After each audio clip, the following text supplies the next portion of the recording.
Hello and welcome to the norming session for Invidyne speaking tests. Today we'll be looking at a series of videos and discussing whether or not they meet the Level 3 guidelines for speaking for Invidyne. It's okay if this seems difficult at first. Hopefully by the end of the video you'll have a much better idea of what a Level 3 performance is and what a Level 2 is. You'll be having similar norming sessions within your language group after this video. So let's begin. The first video we're going to watch is the benchmark for Level 2.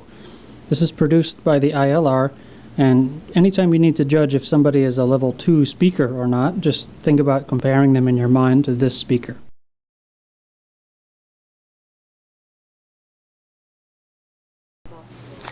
Yes, they wear long clothes, like a longer dress, and big pajamas, and they have a turban, and they have beard, and the beard is not trimmed, they just let it go, but not the young generation. Mostly it's the old generation that either young, old people, obviously they let grow their beard, but then some young generation nowadays, they do let the beard grow. And sometimes they wear kajal, like eyeliner, inside in their eyes, but it's more like in the rural areas, not in the cities, or that, because usually women wear those. But they have a shawl around them. If it's not a shawl, they have something on their shoulder, just to be with them. And they wear sandals, and not too much of shoes like tennis shoes or anything, but mostly sandals they wear. Alright, as we said, that's the Level 2 benchmark, meaning we can judge any kind of performance against that video and decide whether or not it's Level 2. We'll be looking at the Level 3 benchmark next, but I want to take a minute to talk about why that's a Level 2, or some of the hallmarks of Level 2.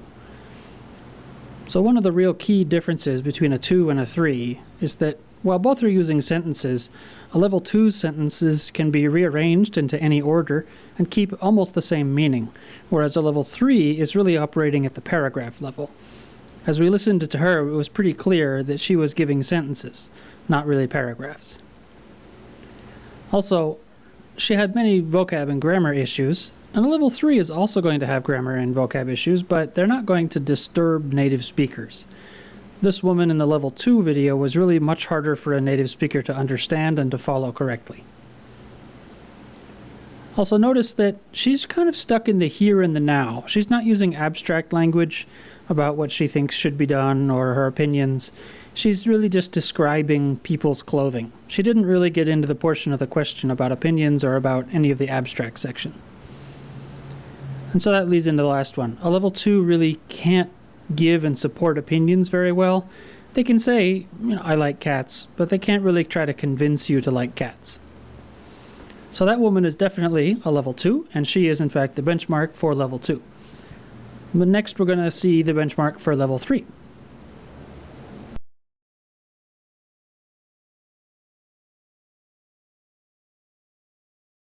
I would definitely agree that the neighboring states have a greater role to play in national building effort in Afghanistan, especially with that Pakistan comes to my mind, first of all, because of the boundary that it shares, the geographic boundary, and it's immediate neighbor. Again, it brings me back to sort of when I leave in my house and I kind of think, do I prefer a civil neighbor, or would I rather have a hostile neighbor who does all kind of things in his own? Now, if I have a choice, I would definitely say I would like to have a civil neighbor. And Pakistan's interest, probably that's what they're thinking too, to have a stable nation, Afghanistan, along its border. However, there is an element to it that we shouldn't forget, that there are insurgents in Afghanistan, there are other problems, and that won't dissipate away in its own. When you're building that nation, when you are chasing them away, they have to go somewhere, and you find that Pakistan is a place to go. because it shares the border again, like I mentioned before.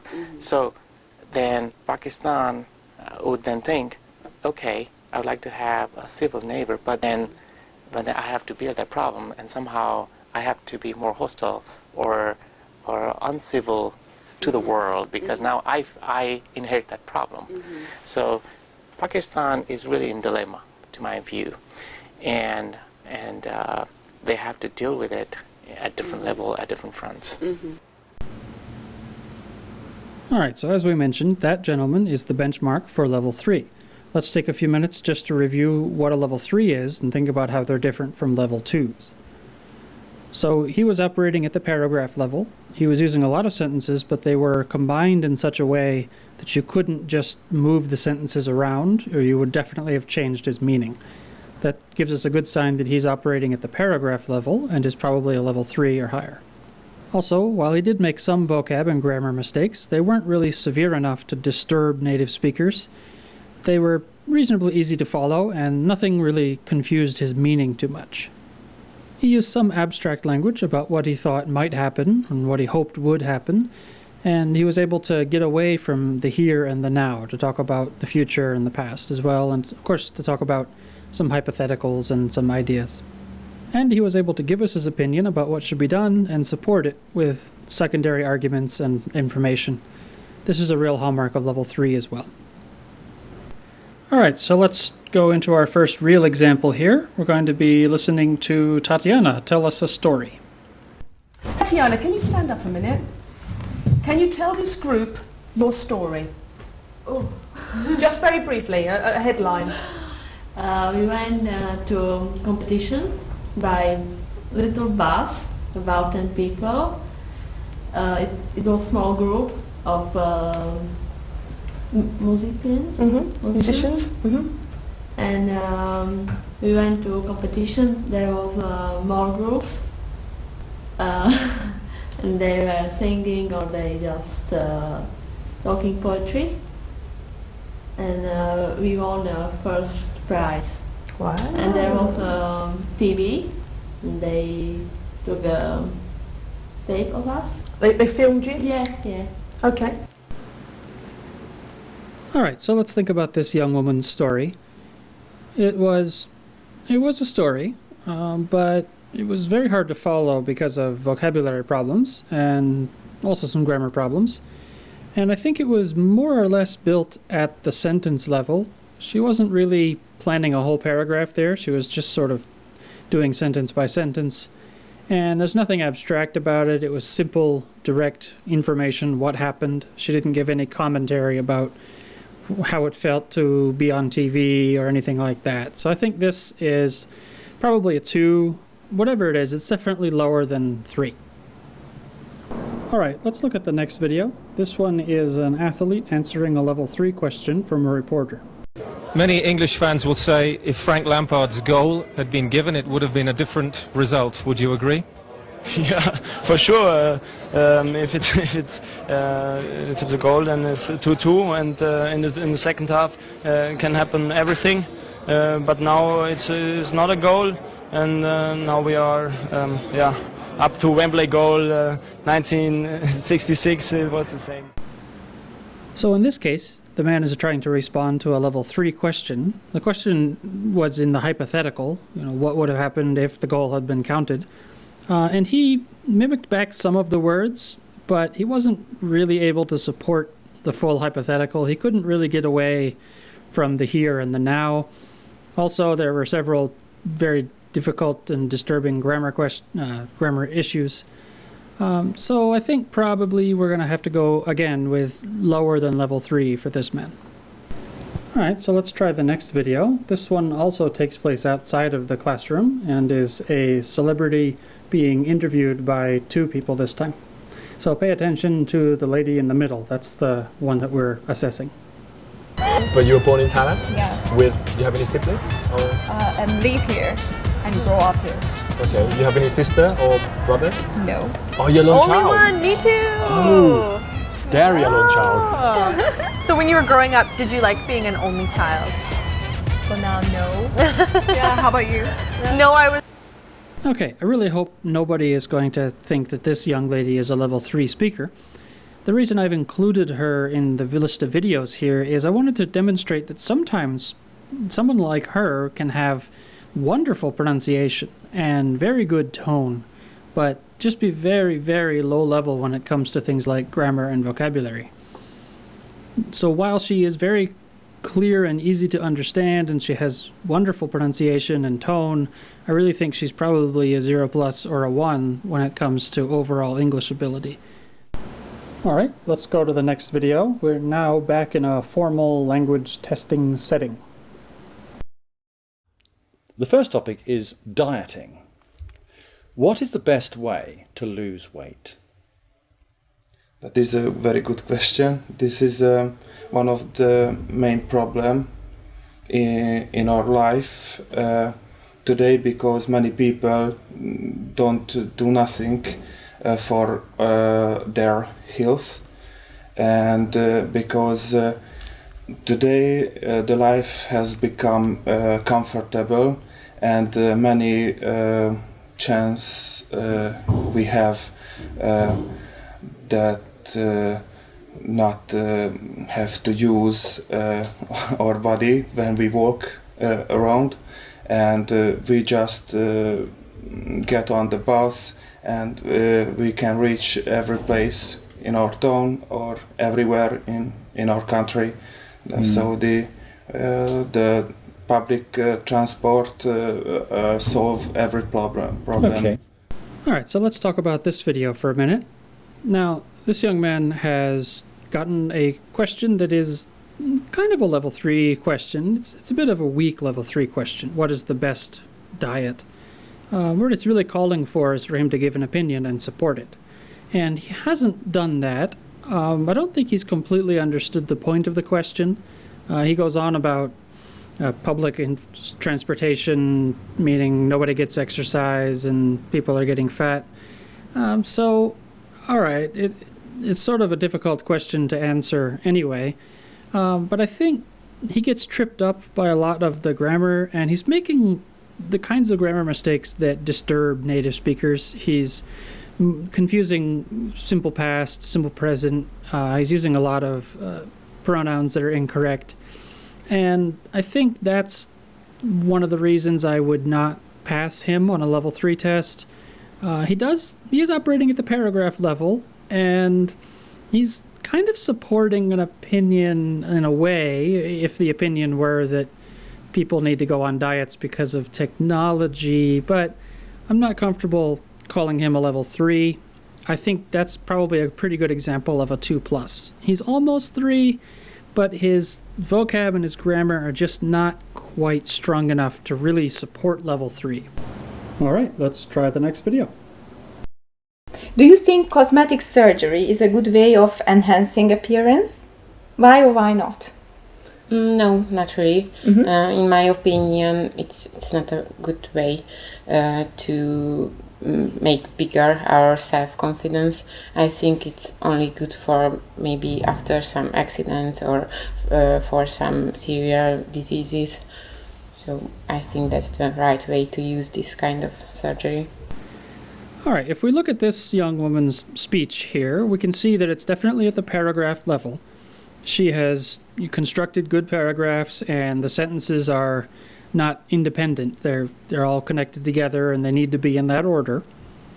Her vocab and grammar issues were not terrible, not disturbing to a native speaker. She didn't get into a lot of abstract language, but I think that it wasn't really called for in this situation. And she was definitely able to give her opinion and support it with some information. So I think she's a 3. I don't think she's a super, super strong 3, but I would definitely call that good enough for level 3 for Invidine. All right, let's try the next video then. Some people believe that beautiful people have easier lives. What's your view? Oh, it may true, because the outlook is really important in our world. People judge us from our outlook, the way we dress. It is important, for example, a job interview to look fashionable, because we won't get the job, for example, if we go in a pyjama. And a special event is really important to be, on a special event is also important to wear fashionable clothes. This way we can save us people who judge only from the outlook. I see. All right, so this young lady has attempted to answer another of these questions that calls for an opinion with some support. And she's tried, she's given an opinion, but her support sort of drifted off onto a different topic because I think she was running out of language for what she wanted to do to support that original opinion. She produced some sentences that were joined together, but others that weren't, so the paragraph level question was sort of weak. The real big issue for me, though, with this one, and that's the vocab.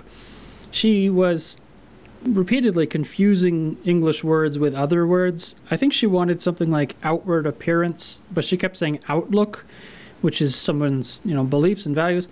So I think that would definitely fall under disturbing to a native speaker because it would be very confusing to try to follow her.